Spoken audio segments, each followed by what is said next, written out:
queridos irmãos. Quero louvar a Deus pelo privilégio de estar aqui mais uma vez. Glória a Deus!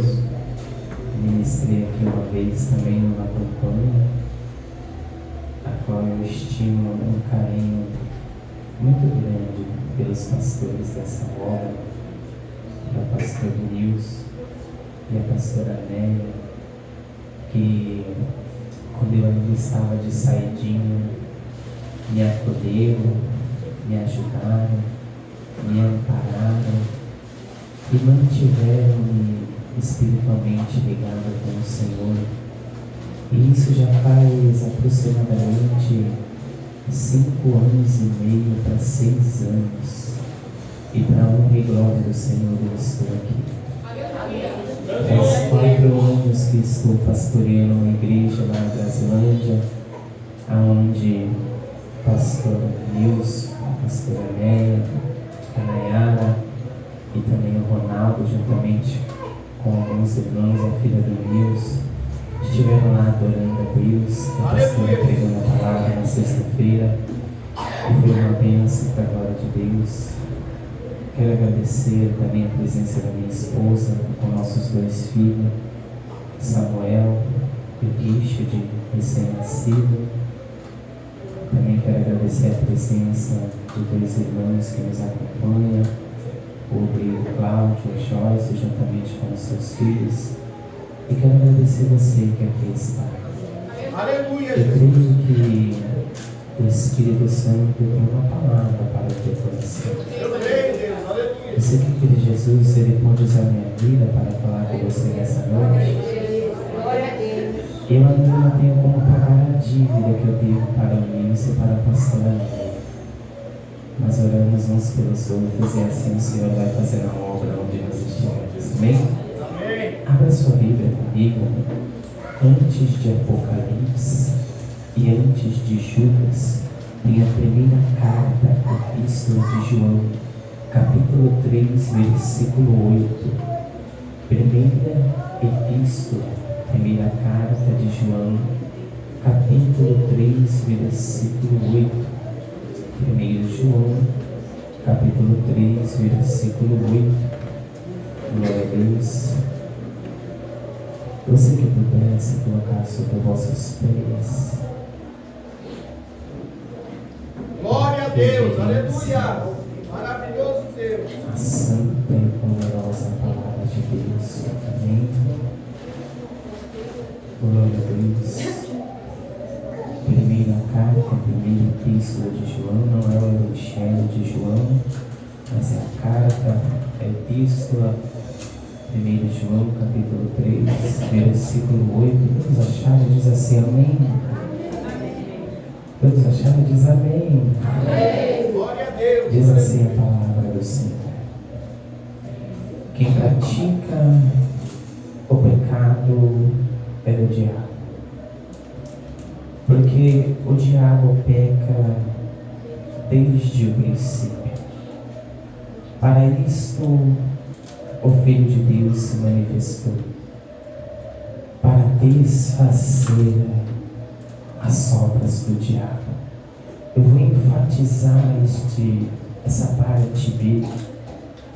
Para isto, o Filho de Deus se manifestou, para desfazer as obras do diabo.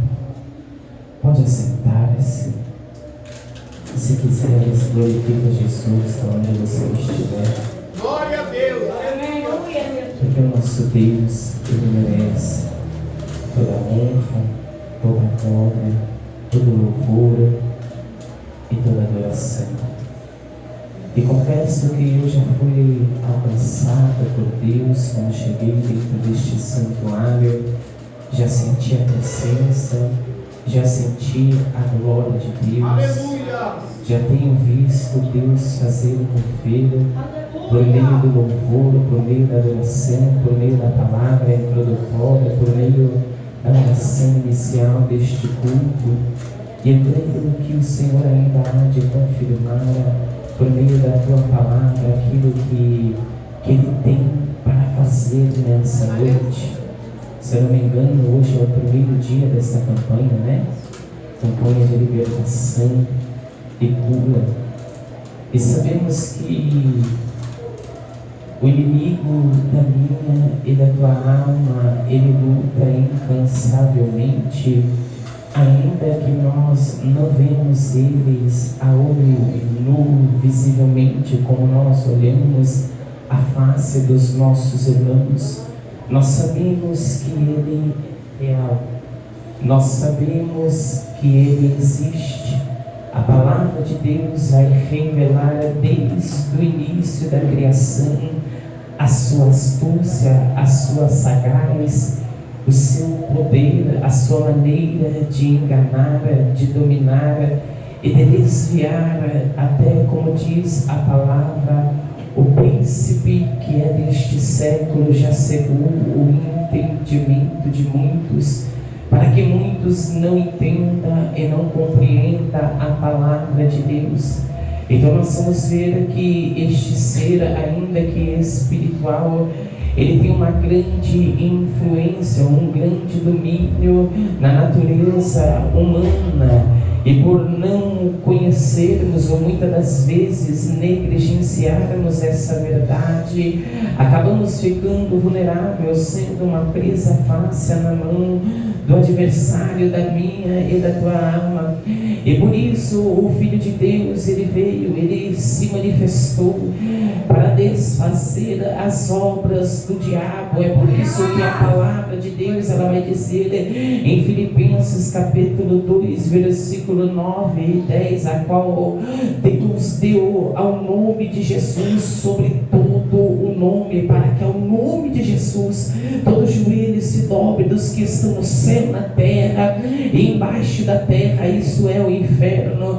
O nome de Maria não expulsa demônio, o nome de São Pedro não expulsa demônio, o nome de São Jorge não expulsa demônio. O único nome a qual os demônios se sujeitam é o nome de Jesus Cristo, porque é o nome dele que há todo o poder no céu, nos anjos, na terra, sobre todo ser humano, embaixo da terra, sobre todo o inferno.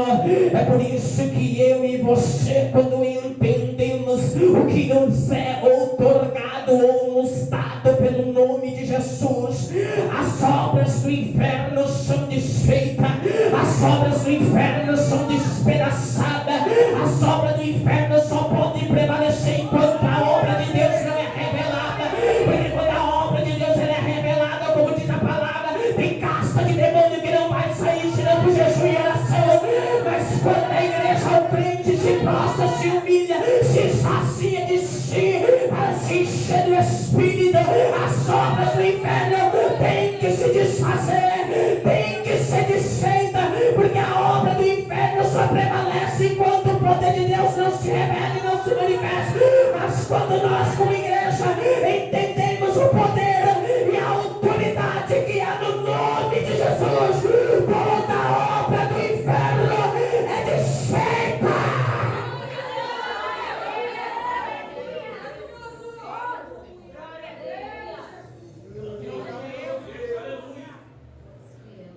Tudo em que o inimigo intentar contra mim e contra a tua vida, quando o Espírito de Deus projeta campanhas como essa, é porque Ele quer quebrar cadeias, é porque Ele quer romper com grilhões. Mas você fala, pastor, o que é isso? Eu não vejo, eu não percebo, muitas das vezes não identifico, mas quem está na liderança entende, percebe, identifica. É por isso que o Senhor coloca campanhas como essa no coração de líderes, no coração de pastores, porque está enxergando, não é possibilidade, mas ações malignas, qual tem influenciado e incomodado até que os dias de hoje ainda, infelizmente, nós estamos vivendo um presente século muito contaminado, a qual está pervertendo o verdadeiro evangelho, porque o verdadeiro evangelho ainda é o mesmo, é esse que Jesus veio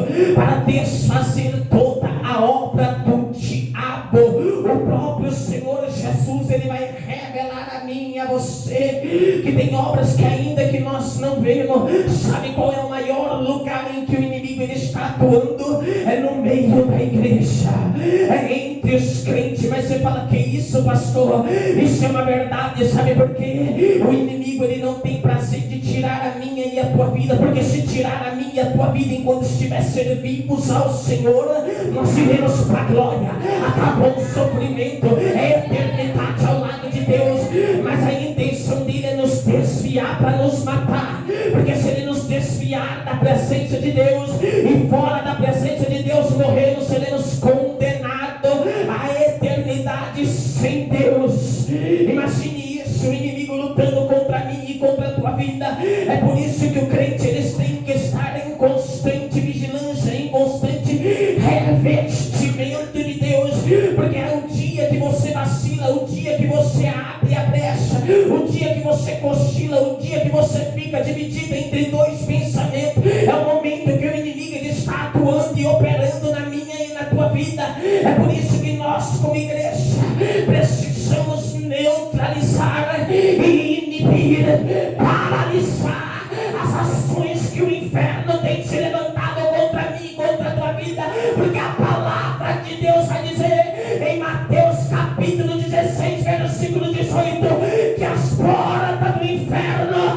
não prevalecerão contra a minha igreja. Jesus deixou uma palavra para mim e para você. As portas do inferno, as obras do inferno, as obras de feitiçaria, de macumbaria, de magia negra, toda ação diabólica não prevalecerá contra a igreja de Deus.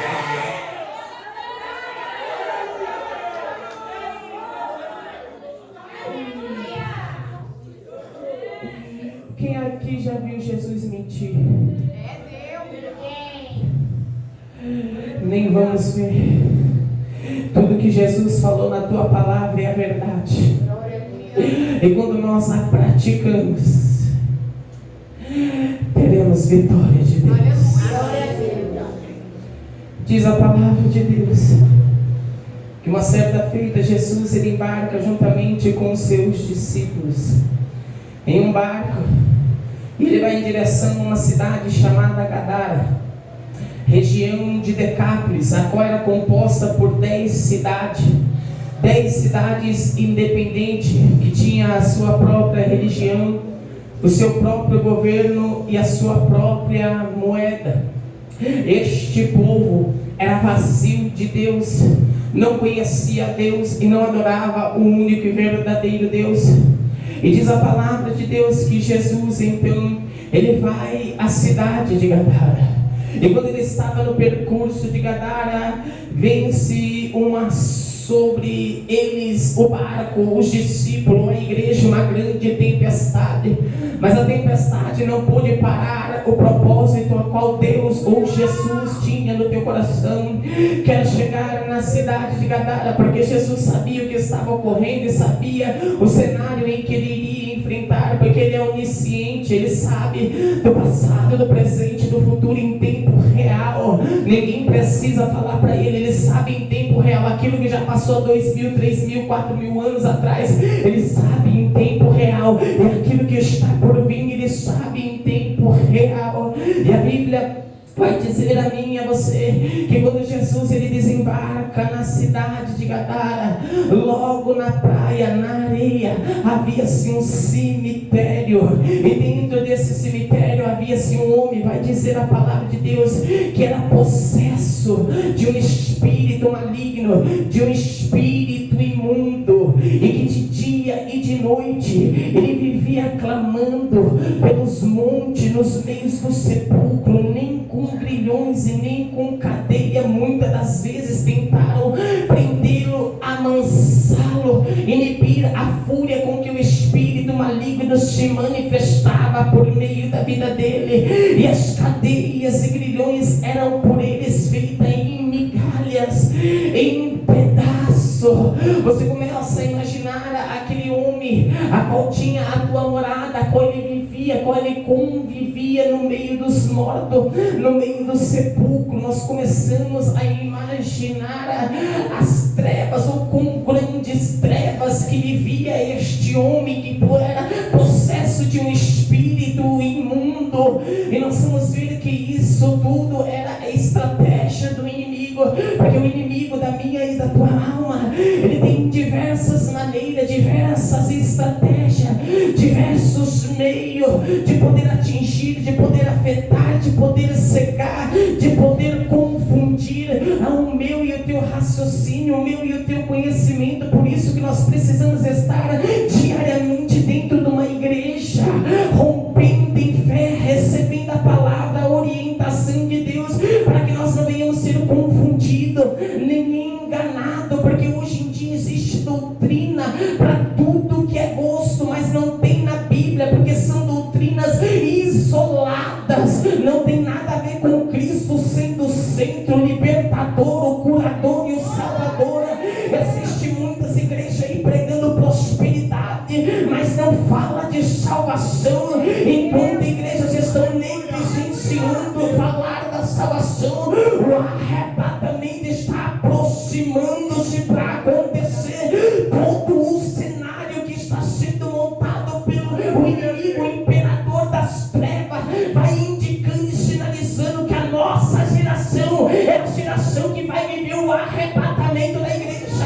Não é outra, é essa geração que vai viver o arrebatamento da igreja. Nós não sabemos o dia e nem a hora, porque ele virá como ladrão. Ele não avisou, sabe por quê? O dia que ele avisasse, nós te arrependeríamos automaticamente daquilo, sabendo o dia e a hora. Mas Jesus não, ele não avisou nem o dia nem a hora, mas visivelmente ele revelou pela tua palavra os sinais que antecederiam a tua vinda. Então a igreja que está na palavra, que está sendo guiada pelo Espírito Santo, não está em trevas, não está em escuridão, não está sem o entendimento de Deus, sabe o que está acontecendo, sabe o que está sendo preparado para acontecer. Nós temos que estar ligados em Cristo, enraizado na palavra da verdade, para não sermos confundidos e nem enganados. E diz a palavra de Deus que este homem ele vivia se ferindo, porque isso é o que o inimigo ele quer fazer. Ele quer nos fazer nós se ferir a nós mesmos, nós nos inferiorizarmos, acharmos que nós não somos nada, que nós não temos valor algum, que Deus não tem promessa nenhuma na nossa vida, que tudo aquilo que Jesus falou não se cumprirá. O inimigo ele luta incansavelmente para desviar nós, não Deus, desviar nós dos propósitos de Deus, porque o propósito que Deus estabeleceu sobre a minha e sobre a tua vida, ele vai revelar em Isaías que nenhuma palavra que saiu da tua boca voltará vazia sem antes cumprir aquilo que ele falou que vai cumprir. É por isso que o inimigo ele luta contra mim e contra a tua vida, para nós não enxergarmos, não entendermos, mas Deus não, o que ele falou se cumprirá na minha e na tua vida. A Bíblia vai dizer que em um cenário, eu vou voltar para este texto, que em um cenário, eita que chuva abençoada, que em um cenário em que os sírios secam o profeta Eliseu e o seu servo na cidade de Dotã, a Bíblia vai dizer que Eliseu ele ora para que Deus abre a visão do moço, e quando o moço abre a visão, maior era o exército que estava ao lado deles do que aquele que estava contra eles. E agora a Bíblia diz que Eliseu ele ora novamente pedindo para que os seus inimigos viessem ser cegados. E agora ele diz: olha, não é este o caminho aonde viestes procurar. E agora Eliseu conduz os seus inimigos, seus adversários, até o rei de Israel. E quando chega até o rei de Israel arma uma emboscada contra a Síria. E diz a palavra de Deus que Eliseu ele ora de novo, e a visão dos sírios se abre. E quando eles abrem-se a visão, Eles estão cercados, sem saber o que fazer na mão do inimigo e do adversário. Assim é o inimigo da minha e da tua alma. Ele quer nos conduzir a caminhos cegos, sem entendimento, e vai chegar a um determinado lugar a qual ele vai nos fazer abrir o olho, e quando abrir o olho estaremos enroscados em uma cilada. Por isso nós devemos orar para que as obras do diabo sejam desfeitas pelo poder da cruz, pelo poder do sangue do Senhor Jesus. Por isso nós não podemos ser conduzidos por A e B, ou por formalidade, ou por opinião isolada. Aqui nós temos que seguir Cristo, sendo o centro da minha vida, o centro da tua vida. Se nós estivermos seguindo o alvo, não estaremos embaraçados com as coisas dessa terra, mas receberemos livramento, ajuda, socorro, alimento, provisão. Talvez o que você espera de Deus e abundância ainda não chegou o tempo, talvez até nem chegue ou há de chegar, mas aquilo que você precisa diariamente, a porção diária para continuar caminhando, mantendo-se vivo, rompendo em fé e na presença e na comunhão com Ele, porque Ele sabe muito bem como cuidar de mim, de você. Ele não tem deixado faltar nada, Ele tem suprido a minha e a tua necessidade. Se para mim é andar com pouco, mais ter Deus, eu prefiro andar com pouco e continuar tendo Deus, do que querer o muito sem Deus.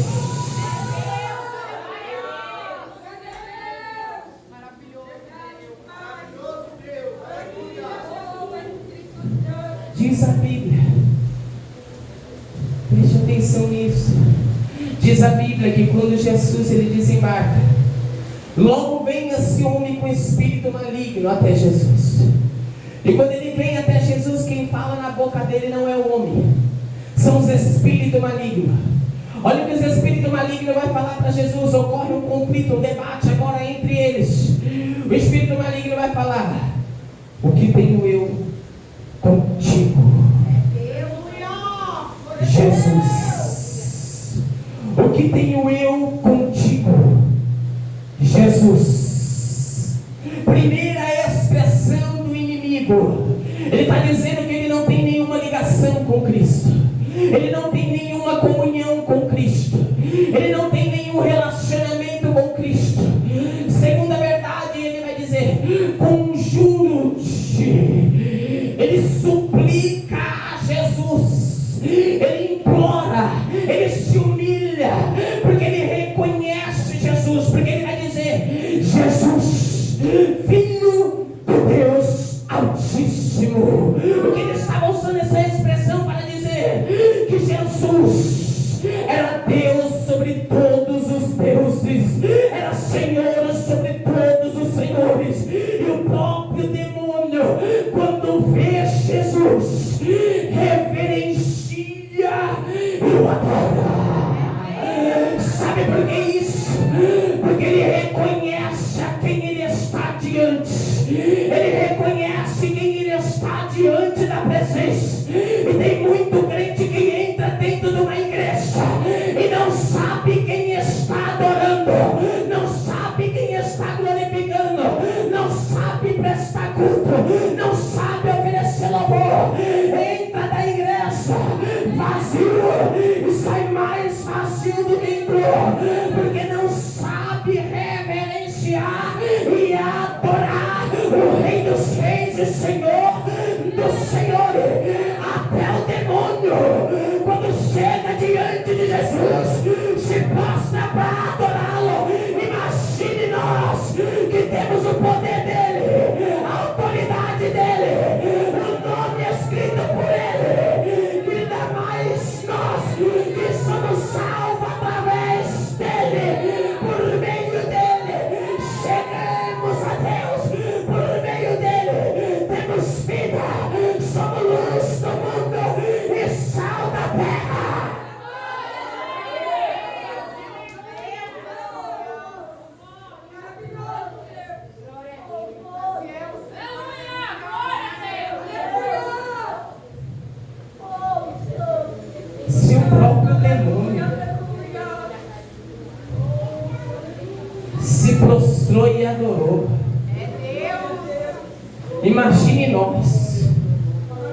que somos indignos, imerecedores.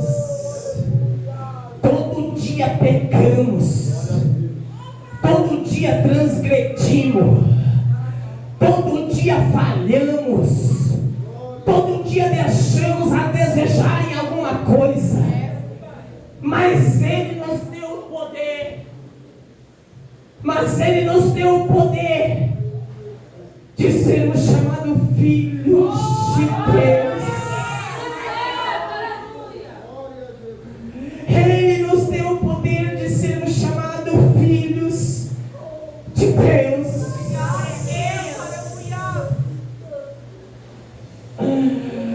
Diz a Bíblia que agora Jesus dá uma ordem para que aqueles espíritos malignos viessem sair da vida daquele mundo.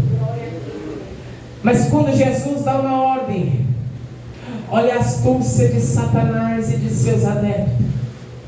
Ele diz: permita-nos entrar nos porcos.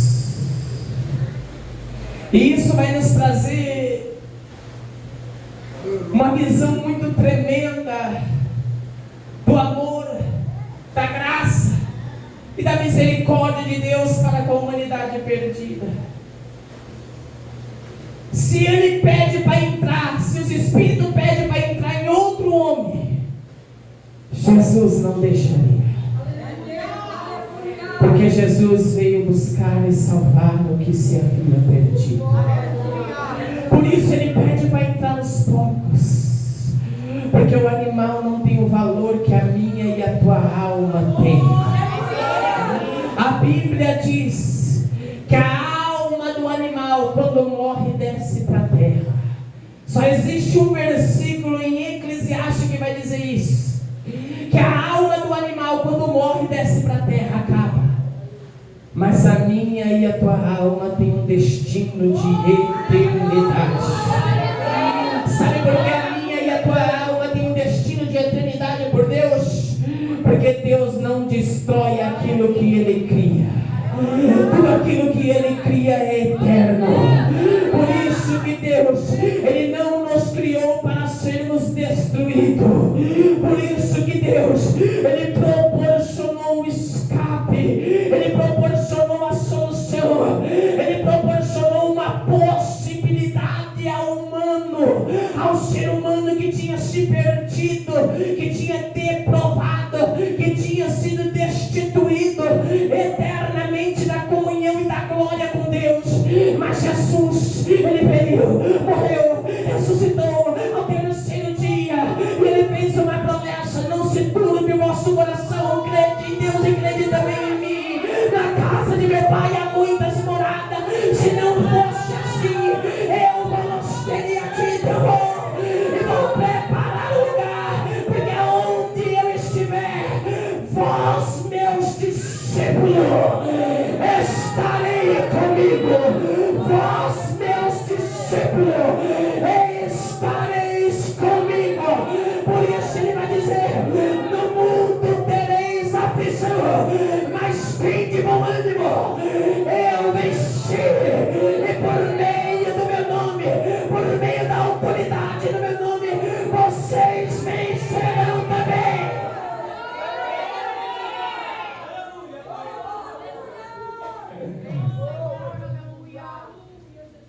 Mas olha que interessante, a Bíblia vai dizer que Jesus queria revelar o que os seus discípulos ainda não conheciam. Jesus vai perguntar àquele espírito maligno: qual é o teu nome? Jesus já sabia, mas Ele queria que os seus discípulos conhecessem a esfera espiritual a qual estava ocorrendo naquele cenário, a qual ocorre com uma alma que está presa, que está cativa, que está na mão do diabo. Irmão, não existe meio termo. Ou nós somos filhos da luz, ou nós somos filhos da treva. Ou nós somos filhos da obediência, ou nós somos filhos da desobediência. Ou Deus é nosso Senhor, ou o diabo é o Senhor. Não tem dois termo. A Bíblia vai dizer, ou nós estamos na mão do Senhor, ou nós estamos na mão de Satanás. Não existe terceiro, quarto caminho, quarta opção, não existe. O caminho é um só. Quem não está com Cristo, está sem Ele. Quem com Ele não se ajunta, vai se espalhando. A Bíblia vai dizer que o espírito maligno, falando por meio da vida daquele homem, vai dizer, o nosso nome é legião. Legião. Sabe o que é uma legião? Era constituída aproximadamente de 3.000 a 6.000 soldados romanos. E isso é uma figura que vem trazer para que eles entendessem, para que os discípulos entendessem a quantidade, um número grande que estava possuindo aquela alma. Irmãos, preste atenção, Deus não mudou. Aleluia. Satanás também não. Deus continua trabalhando. Satanás também continua trabalhando. Deus continua desfazendo as obras do diabo. E o diabo continua investindo com as suas obras. Deus não mudou. E o diabo também não mudou. O próprio versículo que nós lemos, que aquele que comete pecado é do diabo. Porque Satanás, ele peca desde o princípio. Então quem comete o pecado é do diabo. Quem é absolvido pela graça está em Cristo. A graça não nos impede de errar, não nos impede de falhar, não nos impede até de pecar, mas ela nos faz se arrepender do nosso pecado e reconciliar novamente com Deus.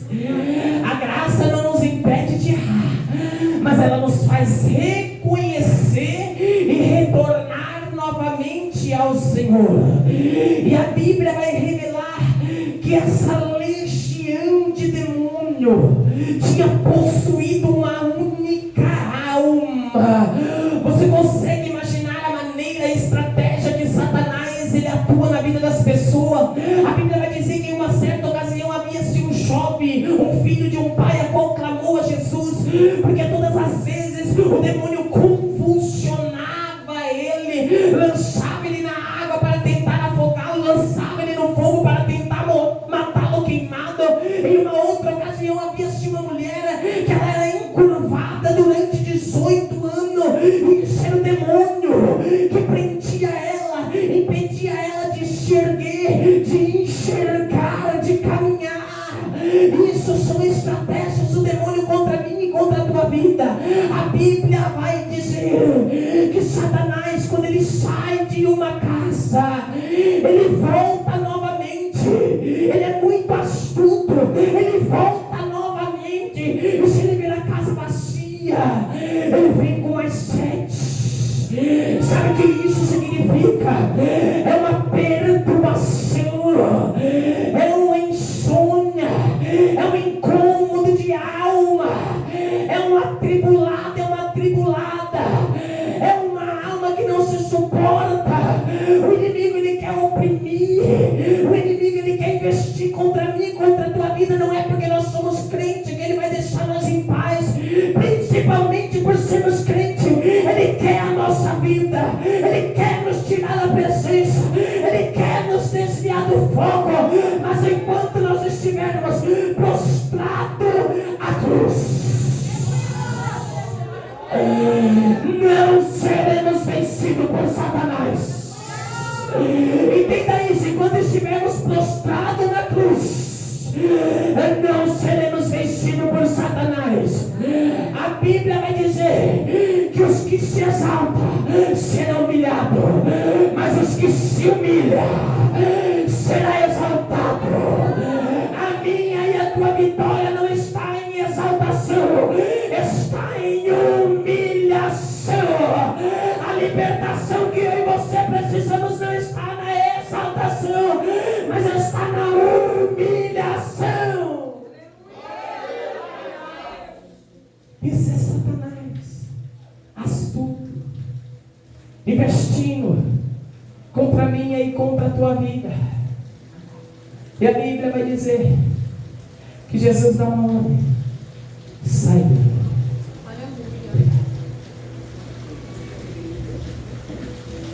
Sai dele. Entenda uma coisa, preste atenção nisso. Jesus, ele chega junto com os seus discípulos a Gadara. E o demônio, a legião, vamos colocar assim, porque são muitos, independente para Jesus se são 1, 2, 3, 10 mil ou todos, ele venceu na cruz. Aleluia. Independente. Eles não se intimidam com os discípulos. Ele se intimida com Jesus. Você não vê nenhum diálogo do demônio com os discípulos, porque os discípulos não causavam medo neles. Eu e você não causamos medo nenhum em Satanás. Mas quando ele olha para mim e para você, que ele vê Cristo glorificado, morando, habitando, sendo nosso templo e morada do Espírito Santo, ele se intimida por aquele que está na minha e na tua vida. Os discípulos não intimidaram Satanás e seus adeptos, mas Jesus sim. E Jesus continua vivo na minha e na tua vida. Quando nós afastamos Jesus de nós, quando nós deixamos de orar, deixamos de clamar, deixamos de buscar, deixamos de vir à igreja, deixamos de vir às atividades, deixamos de vir à comunhão, se distanciamos dele, o inimigo vai achando brecha, vai entrar. Mas quando nós nos posicionamos, somos enchidos novamente, restaurados, erguidos, restabelecidos. O inimigo, ele até vem contra nós, mas por um caminho ele vem, mas por 7 ele foge diante da nossa presença.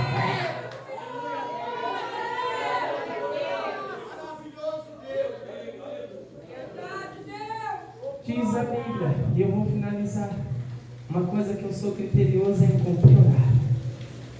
Diz a Bíblia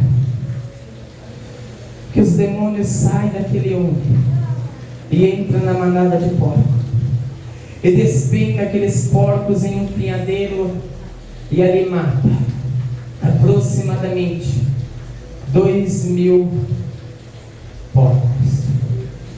Porcos eram animais imundos. Pela lei judaica, eram animais imundos, que não deveria ser comido e não deveria ser tocado. Quando Jesus veio, ele purificou todas as coisas por meio de Cristo.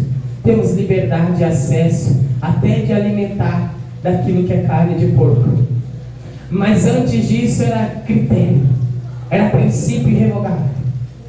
Olha para você perceber. O inimigo da minha e da tua alma, ele quer nos levar a sepulcros, a viver no meio de mortos, a viver em escuridão e em trevas. O inimigo da minha e da tua alma, ele quer nos levar a estar sujo. Ele quer nos sujar, nos tornar imundo com o pecado. Porque a Bíblia também vai dizer que todo aquele que tem contato, que tinha contato com o morto naquela época, ele tinha que ficar 7 dias isolado. Poderia ser um sepulcro, poderia ser um cadáver, ele tinha que ficar 7 dias isolado. E nesses 7 dias ele tinha que ser purificado para voltar novamente à sociedade. Então o inimigo da minha e da tua alma, ele luta para nos manter sujo com o pecado ou pecando. Ele quer nos aprisionar no meio de mortos, sem vida, sem esperança, sem perspectiva. Por isso que na igreja nós somos luz. Aleluia. Na igreja nós somos vida. E diz o texto sagrado que eles matam aqueles porcos. E quando eles matam aqueles porcos, chega a notícia aos homens da região de Gadara.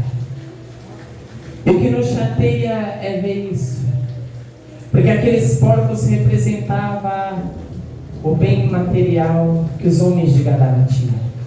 Nos dias de hoje vamos falar que representava a casa boa, o carro bom, o bom trabalho, um bom dinheiro. Representava isso para aqueles homens. E quando Jesus expulsa o demônio daquela alma, eles dão mais valor aos porcos do que aquela alma que tinha sido liberta daquela possessão demoníaca. Você acha que nós vivemos um cenário como esse na atualidade? Eu vou te dizer, nós sempre vivemos isso. A humanidade sempre foi mais voltada naquilo que se chama ter do que ser. E a ideologia humana, ela quer influenciar o meu e o seu raciocínio que quem mais tem é porque é mais abençoada e reconhecida por Deus.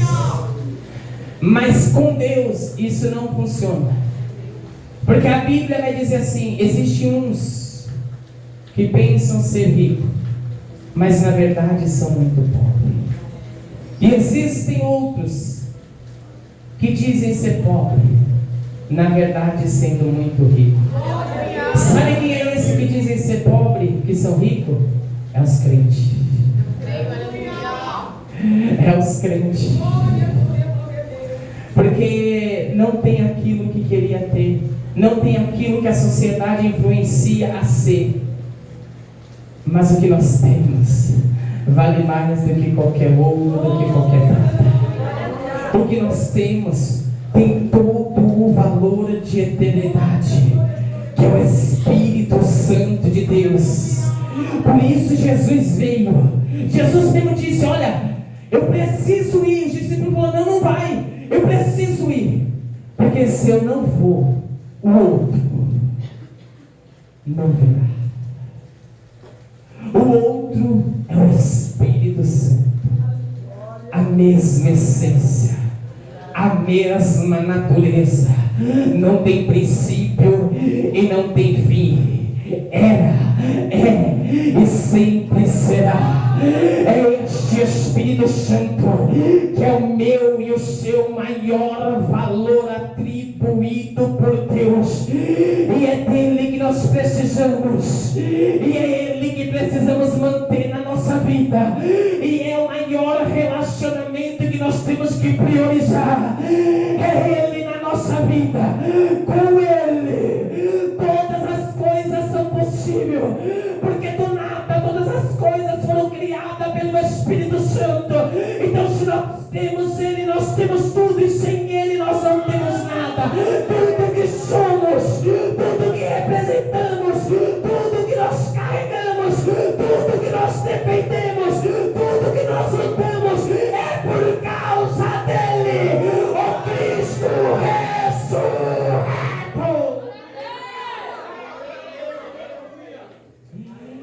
E finaliza assim: Jesus foi expulso de Gadara. Não receberam Jesus. Jesus voltou. Mas existe um povo que ainda recebe Jesus na sua vida. Existe um povo ainda quebrantado de espírito que recebe Jesus na tua vida. Existe um povo que ainda se humilha diante dele porque recebeu Jesus na tua vida. Existe um povo que ainda quer Jesus na tua vida. Eu sou um deles. Tem mais alguém aqui? Tem mais alguém aqui? Muitos ainda continuam rejeitando ele, mas existe um remanescente que não abre mão dele.